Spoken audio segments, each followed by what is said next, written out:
redware.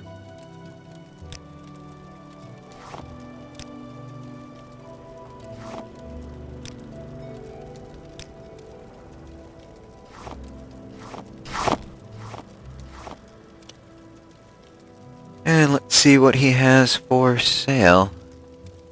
He has no ranged weapons. Just arrows, no actual kite. We've got a kite and short bow.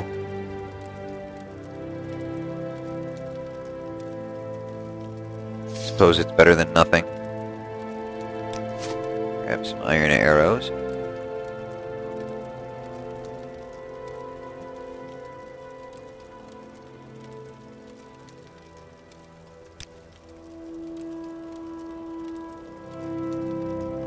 Kite boots.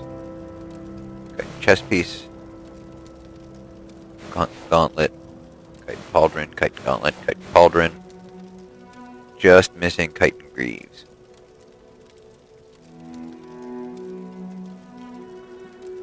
Got any Nordic fur greaves? No. Why would you have that? A couple restore health potions.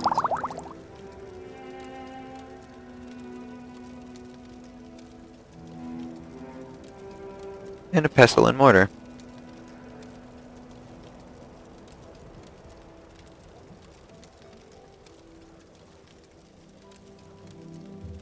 Can't afford the probes right now. Yes, I could. No, I can't.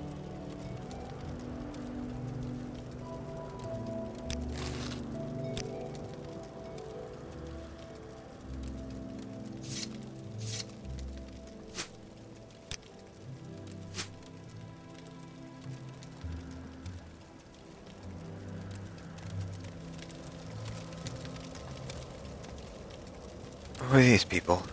Ah, a bar. You look like you could use a friend, Outlander. Perhaps I can be your friend. I'd like you to help me recover some gold. Oh, really? That's right. See, I had a bad run of luck playing 9 holes and lost a bit of money. Normally, I'd be fine. We can usually keep some gold in our pockets just from the money the locals pay us for, protection. But I know that some of them are holding out on me, especially that little fetcher, Fargoth.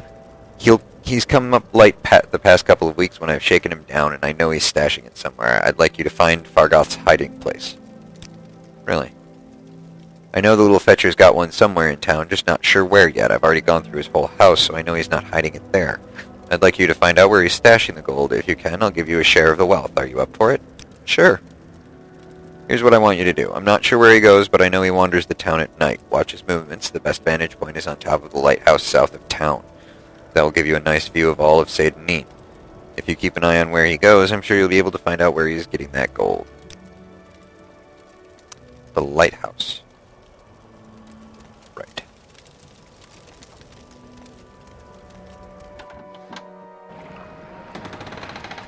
Oh my. I almost went right over the ledge.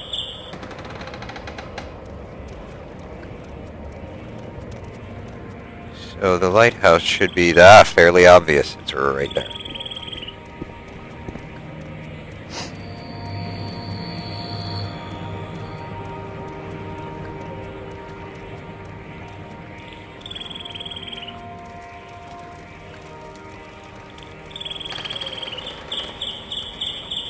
Got a great deal of time until nightfall, so while I'm over here, I'm going to go out and gather some of the local fauna.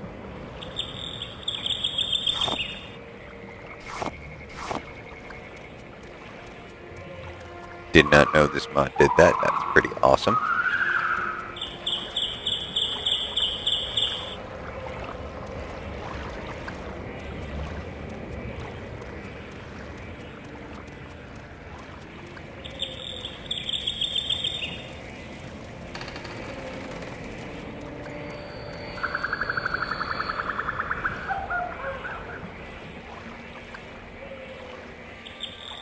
Boat left. I wonder what happened to that poor fetcher that was still on it. Oh, a sloth burn.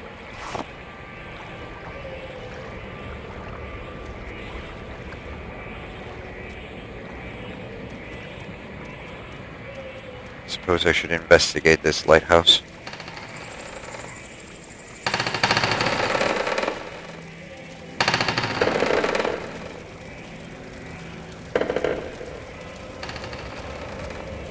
lantern.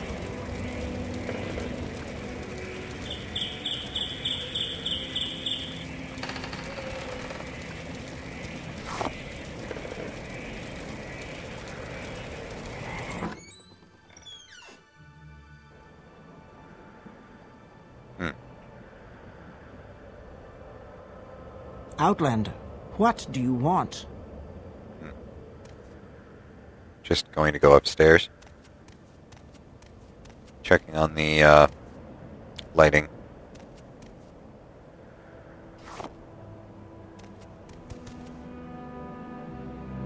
That's just a great deal of things to leave lying around. Right. This book looks valuable.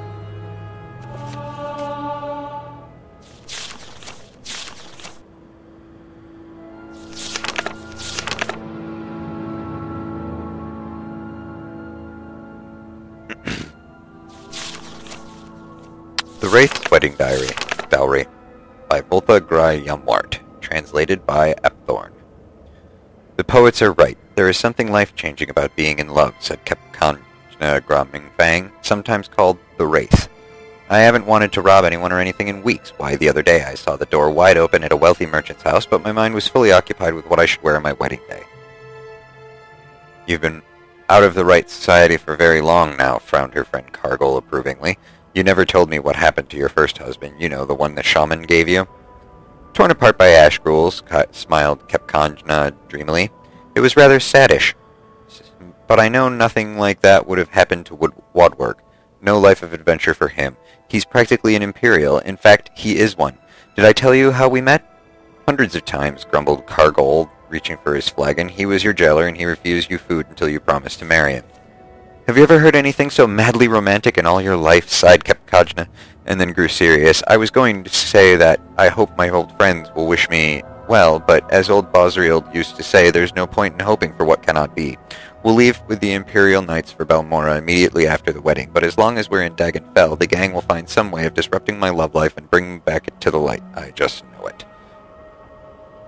As the days approached towards the Wraith's wedding day, there was certainly something sinister in the air that Kepkanjna could smell when she was not transported by heady bliss.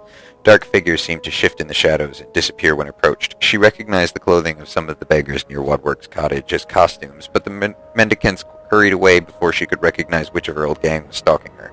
But the moments of apprehension were few. Kepkanjna was truly happy, making arrangements for the ceremony to be performed at the very dungeon where Wadwork had imprisoned her. Her father was long since dead, another victim of the ash ghouls, but her fiancé's commander volunteered to act on his behalf. Of course, Kepkanjna had to supply her own dowry. She spent every last mark of her savings of ill-gotten gain to buy her beloved a truly wonderful present. The wedding was set for the stroke of midnight, as is Orc tradition. The handmaidens, wives of imperial officers, were busily sewing her into a gown of red velvet, fine gold filigree in the mid-morning. Dulcetta, one of the handmaidens, remarked that she had heard that Kepkanjna had bought Woodward a truly beautiful gift for her dowry. Let me show it to you, Kepkanjna giggled, dashing from the room, half-dressed to her hidden alcove. The present had been stolen. The women were horrified, but the Wraith found herself merely irritated and not surprised. This was truly the old gang style. They knew that a wedding ceremony without a dowry was marked as unlucky. She asked her handmaidens to finish dressing her quickly while she pondered what these burglars would have done with her treasure. The whole region was honeycombed with secret lairs and abandoned sites thieves were used to store their loot. They were obvious places, of course, but after much reflection she thought of where she would have put it under similar circumstances. Once the handmaidens had finished, Kepkanjna bade them to make certain that the ceremony went on as scheduled and not to fret as she may be a little late. She wrapped herself in a shawl to protect her gown from dungeon dust and set off for the shrine of Malakoth. The Wraith had never before attempted to rob her own friends, and though she was peeved at them for trying to ruin her happiness, she had no interest in hurting them physically. Her style was to avoid conflict, though she knew it would be inevitable. The lessons her mentor Cargill had given her had helped her avoid the lances and blades of guards and Imperial Knights over the years. Now she would see if they would allow her to survive a den of thieves and the unknown dangers of the shrine, without, most importantly, ruining her dress. The desolate place was so empty that as she delved into it that she feared she might have made a miscalculation. It was not until she found the small room hidden down the long corridor that she knew she was in the right place and that it was well suited for an ambush. She grabbed the chest with her treasure within and turned to face the assault. Two of her old gang, Yoram and Yor-E, the Redguard twin brother and sister, were outside the door as she came from the room. They knew the Wraith better than to taunt her and immediately attacked. Yoram struck out with a left thrust of his blade while Yori sought to rush her. The Wraith neatly sidestepped Yori while dropping her weight to her rear left leg, shifting her right shoulder to the left to slip past Yoram's strike. The twins crashed into each other, and Kajna passed swiftly on. Almost immediately, she was set on by the Argonian Binyar, his mace whistling through the air at his head. They had never much liked one another. The Wraith snapped into a duck, so the mace whacked with a tremendous clamor against the stone wall. Binyar was thrown off balance, giving her a few seconds lead hurrying up the passage. Ahead she could smell the fresh night air. The last of her Dowry's defenders was Sorok, an orc with whom she had shared a brief romance. It was he who Kajna had masterminded the theft. In a way and in context, she thought his devotion to her misery was rather sweet. At that moment, though, she was most concerned with avoiding his barbed axe. That seemed ideal for breaking her dress's fine stitchwork and the flesh beneath. Bending her knees slightly, bobbing to avoid strikes to the head, weaving her head to confuse Sorogoth of her next move, shuffling her feet irrhythmically, the Wraith made an impossible target. She ducked inside his thrusts, stepped aside his swings, and then sidestepped his thrusts and ducked his swings. As erratic as she tried to make her defensive moves, Sorogoth still kept pace with her, refusing to budge from his position at the dungeon outlet. Midnight was coming, and the Wraith finally decided that she must end the confrontation. When Sorogoth swung next, she sidestepped to her left, swayed down, and ducked her head so that the axe whistled right over her shoulder. In that instant, his right side was exposed, and she reluctantly smashed the chest hard into his torso. There was not enough time for her to see if she had killed him or merely knocked him unconscious. In truth, she thought of nothing else but rushing to her wedding ceremony. At precisely midnight, Wadwerg and Kajna were united together. He was delighted with her dowry gift, a fine suit of armor that would make him the envy of other imperial jailers. Even more, he was enchanted by his wife's tale of retrieving it from the shrine of Melikoth. "Did it occur to you to put on the armor when you knew that it was an ambush?" he asked. "I didn't want to dent your present," she replied between kisses, "and I certainly didn't want to wrinkle my gown." Yoink.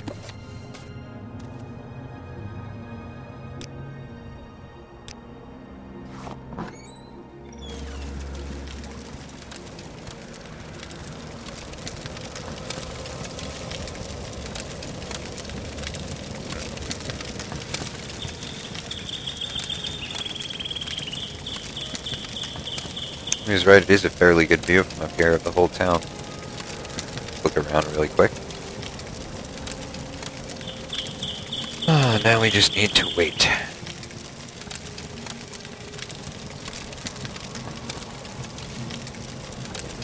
Leave loitering for 10 hours should be sufficient.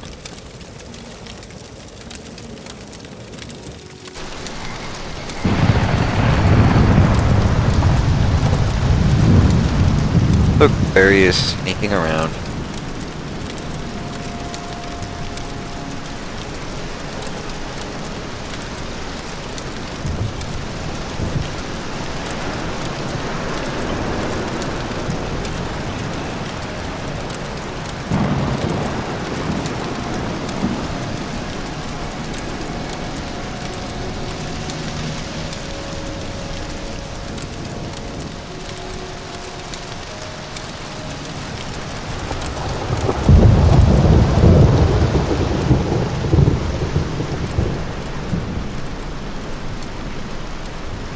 Where are you going, little man?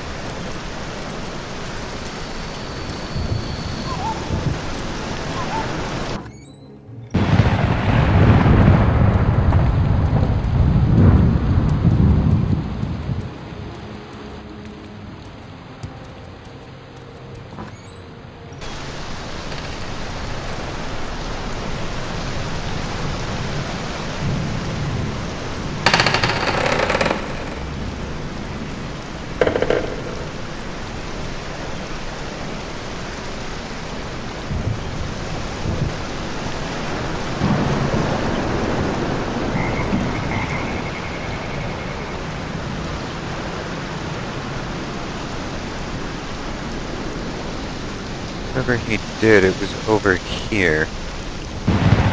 Grab these.